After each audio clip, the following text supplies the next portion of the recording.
Okay, so we want to get started here, and we're doing an IDX SEO kind of workshop blog here, and just want to go through and talk to each of you about what you're doing with your websites. Where do you see SEO going in the future, and what can we be doing to get more leads onto our sites? I'll jump over to Leslie. So I like to blog. I'm not a writer. So I have Google alerts for Houston economy and Houston real estate. Oh, that's And smart. they come up every day, and I scroll through the articles. By the way, a lot of people are just copying the other people's articles because the articles come up the same, and I'm like, it's a different news outlet, but it's the exact same wording. So I don't feel guilty about copying and having ChatGPT rewrite it. So I will do that, but what I started doing, and I feel like it's a little bit helpful, is it's not just that I post it. I now create a short video about it. And this way they can get a short blurb video about what it is. And for things like Instagram and TikTok, you know how people will do it, the green screen behind them will show them the article? Mm-hmm. Well, that article now is mine. My web address is at the top, my logo is at the top. I give a short 10-15 second talk about it, and they can go to my link tree to go find my blog and see the new post. So that's one of the ways that I like to use it, and it goes everywhere. Now, when I blog, I don't just blog on my website.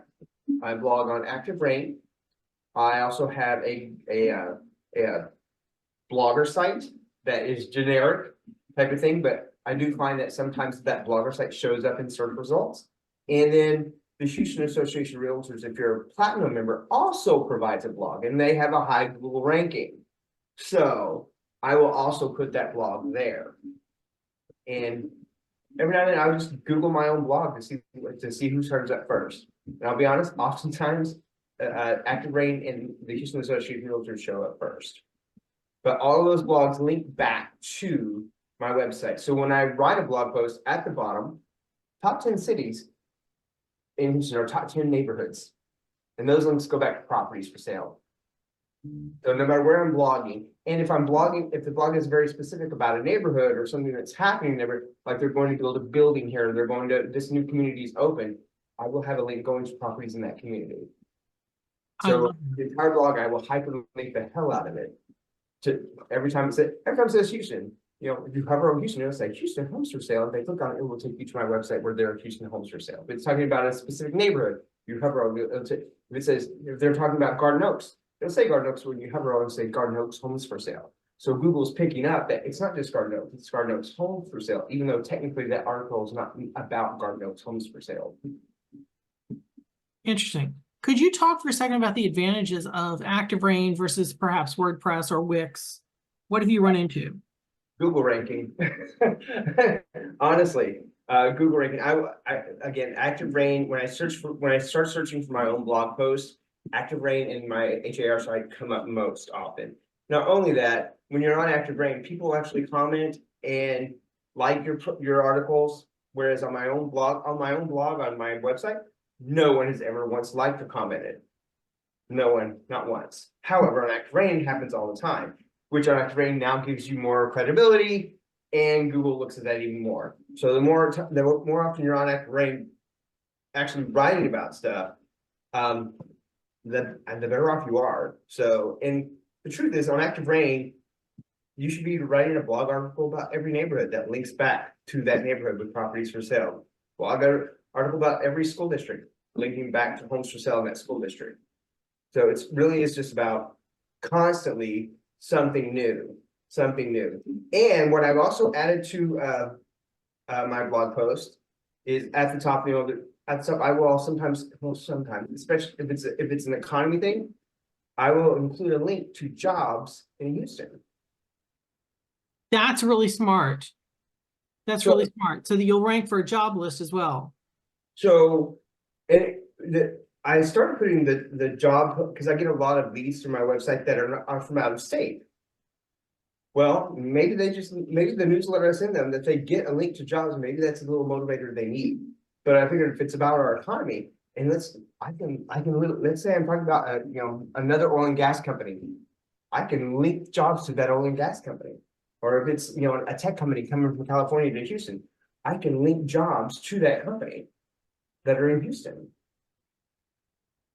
I think that's great. I've got a coaching client who keeps the weather, he has a weather camera outside his window of his office in Colorado. And lots of people want to see what the weather's like in his part because they have to come over the pass to get, through the mountains. He gets so much traffic through that. You're doing it with jobs. I think that's a great idea. Well, I'm also doing it with, before COVID, I used to do a thing called Things to Do This Weekend. I would go find what's going on this weekend in Houston, something, and I try to pick things that I like, because this way it will feel genuine when I talk about them and make a video. And there's tons of things to do. So before COVID, like, people would actually call and text and chat with me on Facebook, say, hey, have you heard about this? Or what did you think about this? Or are you going to this? Like, people thought I went to all these things, and I don't. I go to a few of them every now and then, but I talk about what I like. And Right. so I decided to start that up again now that COVID's, I guess, over, even though I just got it 2 weeks ago. But now I'm calling it Bayou City Weekends. And I'm blogging about that. So now people think that that I know everything that's going on. I really don't. I just look, there are calendar things that go on Facebook. In most big major cities have 365 things to do into your city name. It's a website. Right. And you can literally paste this blog out or paste this out a year ahead of time for Right. the book. Ultimately, I want to turn it into a podcast where I will have 2 parts. Things to do this weekend, where I'd like to have people who are actually part of whatever event they're having come on and talk about their event. And then the next week I will have the people who had gone to those kinds of events come in and talk about how great they were. So it's an experience. Most people live in their own city, but They they're don't not explore. they're Yeah. not tourists in their own city. Right. So I figure, especially for people who don't live here, I'm showing them all the fun things to do, and at the same time driving them back to my website to find properties, I'm a little bit better off, and I'm connecting with them. Like, they're gonna like the things I like. Okay. That's what I'm talking about. I think this is all great. John, what are you doing with your new site? What are you trying? Stole all of his ideas. Got the Google alert set up this week so I can get some ideas from that for real estate and for things to do. Subscribed to Active Rain this past week, which I don't know if everyone is familiar with that, but of course you have to subscribe to it to actually post more and get more of the SEO portion out of it. If you subscribe, your blogs will be seen by the outside world. If you don't, only people in Active Rain will see them. And you really want that Google engine to pick you up. And fun fact, I did get a referral from Active Rain about a month and a half ago. Yay. Going to actually update my website probably to Real Geeks here soon, because my website is pretty much doing nothing on its own. I've figured out that things like keeping current matters is pretty to look at, but it doesn't drive any traffic to your website. It's all generic. So if you've got 1,000 other people, putting the same thing on there, it's not going to drive any traffic to your website and have a low ranking. It's nice to have for just content on Facebook or pages or something like that, but I mean, we can find that somewhere else. Mhm. A lot of the blogs that I do on my own, I've been using Bard because Okay. I find it actually writes better than GPT, Okay. mainly because GPT is at this point 3 years old behind, unless you're paying for it. Unless you're paid for the GPT-4. Yeah. Yeah. So, which I'm not and don't intend to. Bard is free. Yeah. Bard is up to date. Bard is connected to Google, which means if you're doing something through Bard and it wrote it, it might be likely that it might like the SEO portion of that because Google wrote it itself. So I did a comparison between Bard, ChatGPT, and Right Sonic, which is one you pay for. I asked all three about the death of Queen Elizabeth. Right Sonic wrote me this very kind of almost educational PhD level, discussion of her death and her funeral. Bard wrote me something very nice and gave me 3 variations of styles of voice I could use. ChatGPT 3 says she's still there because it's not up to date. Now, I get you have to pay for the larger version, but I doubt 90% of the users are paying for it. So, and as it keeps getting more integrated into, I don't know if you've gone to Bing and done any searches recently, but Bing's results are not coming back with a listing where it's talking to you. So they put Bard pretty much in front of Bing, which I find a bit annoying. But, it's interesting to see how they're putting that in there. I keep forgetting about Bing existing. I do have a listing for Bing for my business, but it's 3 or 4% of the searches. Yeah. If somebody gave me 3 or 4% of business going on Zillow, would I take it? Sure. If I can have 3 or 4% of any search, I'll take it. That's easy for me.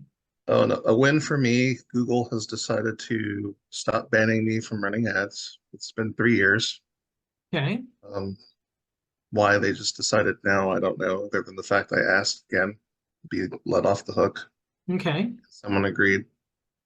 So I can actually run ads again if I want to. Excellent. Which is a large chunk of business for most people. Yeah. That I've been unable to do for 3 years because they decided I did something wrong and wouldn't explain what that was.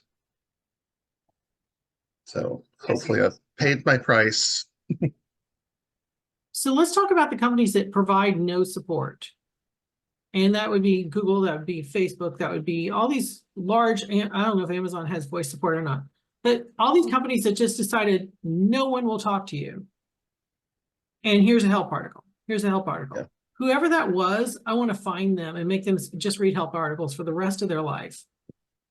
They cannot do anything else. And then they have to say whether that article is helpful or not, because we need customer support.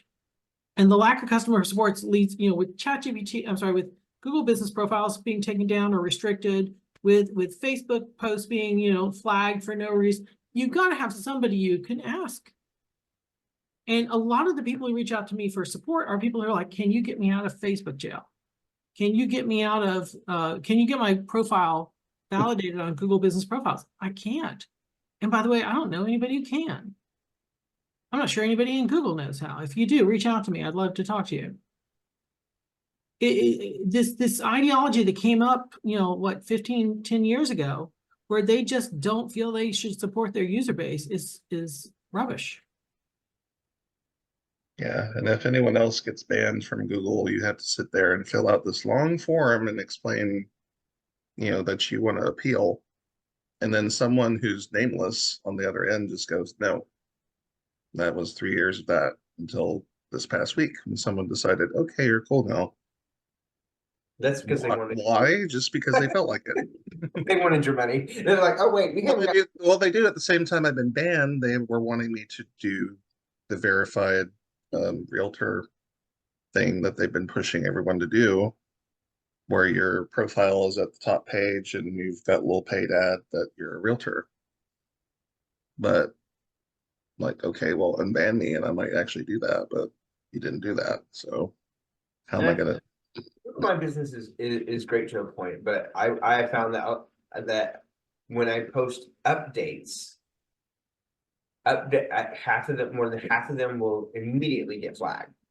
And when I went through Google Google, and they have a Google ambassador, and I went round and round, and every time they would say, we did it for this reason. I was like, well, go look at it. That reason doesn't apply. Oh, well, we did it for this reason. Oh, we'll go look at it. This reason doesn't apply. And then we do 3 or 4, and then they go back to the first one. They're not looking for a reason to approve it. They're looking for a reason to deny it. Yeah. So they're like, the system denied it, so it must be wrong. And instead of saying, well, the system made a mistake, should it be approved? They're just looking for another reason to deny it. Right. So I don't want to spend too much time doing updates on it. However, I do, create, products for every neighborhood. And at some point, there will be a product for every school district, and all those products will be homes for sale, and they'll click right back to my website.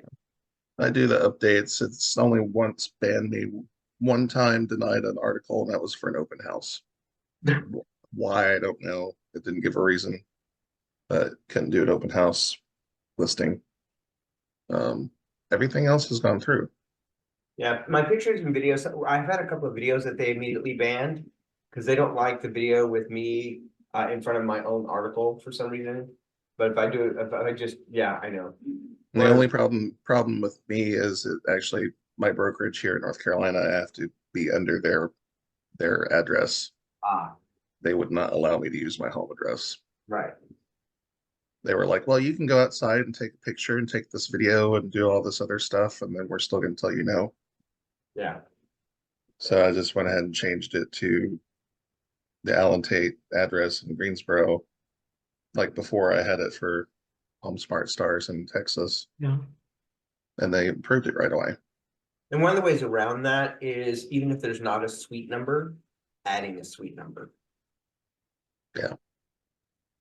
Say that again. So if you have an address that a lot of people have their business through, like, Banana Realty Brokerage, adding a suite number helps with that. Because now because it's going to be brokerage and your name, or your name and the brokerage. That's what's going to be on Google My Business. And if you're using the same address, Google will sometimes kick it out if there's someone else already using the address, which is normally your broker. And they're getting more strict about that. But people are now adding a suite number, even though there aren't any suite numbers. Yeah. And a suite number, suddenly Google sees that as a separate address. Well, I did like good that. then. I did good because they moved suites and never changed their profile. So I have the current suite number. Interesting. Okay. Yeah. So I have a rather bad story about, I tried to run Google ads early on, and I put a Google ad in. It did not get accepted. I got an email says you put it in wrong, which we all do from time to time. So I waited a day or two and I tried a second attempt, and I put it in, and it came back and said you still didn't do it right. And I was leaving for a three-week pre-honeymoon trip to the UK. So I just decided I'd leave it alone. I'd take care of it when I got back. And I had set this up to run at $500 a month. And, but they didn't run, so fine, I'll just fix it later. While I'm away, not paying attention to my email, I get an email from Google saying, we fixed your ad and it's running now. They fixed it from $500 a month to $500 a day. And I stupidly ran it with a debit card instead of a credit card, and it went through everything we had in the bank because it overdrafted and overdrafted every day. And when I fought them, I went through Visa to fight them as well. They, first of all, wouldn't answer the phone. Second of all, because I protested through Visa, they were like, well, we're shutting your account down. Visa said, well, you authorized $500 one time. Well, here's the authorization. And they use that same authorization for all 8 or 10 times. It was the same transaction used over and over. And of course, Visa is going to side with big corporate interests. So I had no leg there. Google still thinks I owe them another $1,000. I finally wrote my congressperson, and they called me. Oh, we got a notice from Mr. Congressperson that you're interested in it, and we're with the Government Affairs. Oh, Mr. McCraney, we understand exactly what's gone on now. This makes perfect sense. We'll get back to you very quickly. Silence. Writing the congressperson at least got a phone call. Did it fix it? No. But the only way to get them on the phone was to challenge them into a place where they did not want regulation, which is Congress. It should not take me writing my congressperson to get Google to talk to me about a mistake that was made. Now, this has been 5 years ago, and I still don't want to go back and run Google ads myself. I'd rather have some agency run them for me because I don't trust them. And there was no way for me to fight the big corporation with the Visa company. That was part of mine too. That I know I did because I tried to get them to do a chargeback, because what had happened was on that particular issue, I was in a college course running a fake ad at one point, and it decided to turn itself on and run a YouTube ad for who knows how long before I caught it, for a company that no longer existed. in Dallas, and it actually did very well for an ad. Of course, it's running an ad first where it didn't exist anymore. They would not do anything to help. They would not. They're like, well, you charged it, so it's valid charge. Like, well, you're the one that turned on the fake ad. Yeah. So, and that actually was speaking to a person. I never had that challenge. I never had that situation with Facebook. Facebook and Yeah. I got along fine. Google and I had an immediate falling out. Facebook ads, you know where you stand. Well, and Jason Pantana, who also works at Tom Ferry, he's got a Facebook story, but his Google is great. And he tells a story about a guy who screwed his Google account, and he's talking about me. So yeah, it's always.